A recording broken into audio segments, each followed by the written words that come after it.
ఈ అయోధ్య ఉద్యమాన్ని నడిపినటువంటి విశ్వ హిందూ పరిషత్ చెప్పినటువంటి ప్రతిపాదన ఏంటంటే, ప్రతీకాత్మకంగా అయోధ్య, మథుర, కాశీ ఈ 3 మందిరాలను ఇవ్వండి.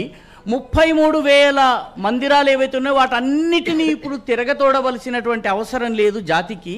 ఈ 3 ప్రతీక. ఎందుకంటే ఈ 3 మతానికి ప్రతీకలు కావండి. అడిగింది ఎందుకంటే ఈ 3 మతానికి ప్రతీకలు కావు. రామ్ మనోహర్ లోహియా చెప్పినటువంటి విషయం, సోషలిస్టు ఆయన, అంటే కమ్యూనిస్టు భావాలకి దగ్గరగా ఉన్న వ్యక్తి. రామ్ మనోహర్ లోహియా ఒక వ్యాసంలో చెప్తాడు ఆయన.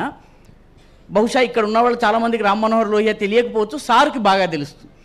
రామ్ మనోహర్ లోహియా చెప్పింది ఏంటంటే, రాముడు ఉత్తరం నుంచి దక్షిణాన్ని వరకు భారతదేశాన్ని ఏకం చేశాడు. కృష్ణుడు తూర్పు నుంచి పడమరకి భారతదేశాన్ని ఏకం చేశాడు.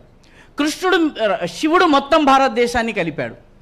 రాముడి రాజ్యము అయోధ్యలో ఉంటుంది, జనక్పూర్ నేపాల్లో ఉంటుంది, ఆయన నందిగ్రామ్ మధ్యప్రదేశ్లో ఉంటుంది, దండకారణ్య దక్షిణ భారతదేశంలో ఉంటుంది, ఆ తర్వాత పంపా నది వచ్చేటప్పటికి కేరళలో ఉంటుంది, ఆ తర్వాత ఆయన దక్షిణానికి వెళ్తాడు. కాబట్టి రాముడు ఉత్తరం నుంచి దక్షిణాన్ని కలిపాడు. అందుకనే ఈ దేశంలో 3,700 గ్రామాలకు పైబడి రాముడి పేరుతో ఉన్నాయండి.